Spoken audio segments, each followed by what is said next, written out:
मुझे इंडिया गठबंधन के रिवाइवल की थोड़ी सी संभावना अब दिख रही है। अब शायद कमाल वो कर दिया, आप तो कमाल कर दिए जी जी। अब आप कमाल पहले बताइए क्यों कह दिया। बोलिए बोलिए, अच्छा उत्साह बढ़ रहा है हम सब जी का। बताइए बताइए। देखिए, एक अगर आप इंडिया गठबंधन के अगर टोटल वजूद पे जाएं, उसका उसका उसका कैसे जो है उसका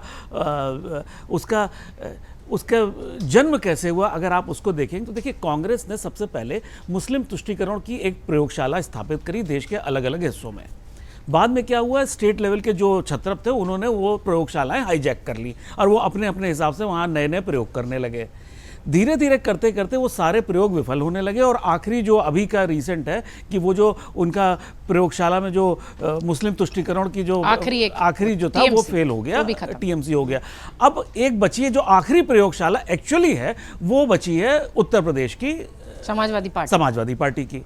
अब जब देखिए, जब अभी तक इंडिया अलायंस में जो सबसे बड़ा जो प्रॉब्लम की जो जड़ थी वो ये थी कि स्टेट में और केंद्र में जो क्लैश ऑफ इंटरेस्ट था, भाई राहुल गांधी जी के लिए देखिए, वो उनको स्टेट में कोई इंटरेस्ट नहीं है, उनको इंटरेस्ट है प्रधानमंत्री बनने के लिए और वो ये मानते हैं वो प्रधानमंत्री पद के ही दावेदार हैं, उनका जन्म इसीलिए हुआ है। अब आप स्टेट में जो आते हैं वहां पे अखिलेश जी राहुल गांधी को एक्सेप्ट नहीं कर सकते, ममता बनर्जी राहुल गांधी को स्टेट की कांग्रेस को एक्सेप्ट नहीं कर सकती। तो हुआ क्या कि एक तरह से राहुल गांधी जी भी स्टेट के चुनाव में इंटरेस्ट नहीं लेते, जहां जहां भी उनकी जो जीत हो रही है वो स्टेट मशीनरी के प्रयासों से ज्यादा हुई है, ना कि राहुल गांधी जी और प्रियंका गांधी जी के प्रयासों से।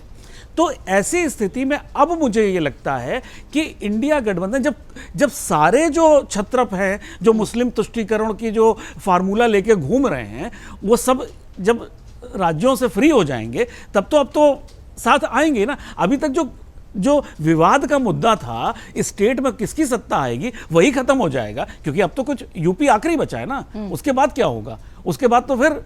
लेकिन अब यहां जो सबसे बड़ी समस्या आती है वो ये आती है, देखिए मतलब जो इंडिया अलायंस के अस्तित्व को सबसे ज्यादा जो प्रॉब्लम है वो ये है कि अब इंडिया अलायंस का नेता कौन है।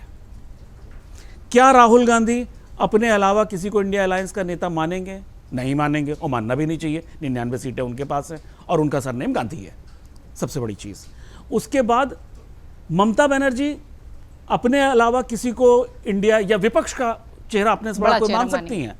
नहीं मान सकती, क्योंकि वो ये मानती है कि उन्होंने देश को एक राजनीति को एक नई दिशा दी है, उन्होंने बड़े मजबूत लोगों से टक्कर ली है, विपक्ष की जिम्मेदारी निभाई है, विपक्ष की जिम्मेदारी निभाई है उन्होंने।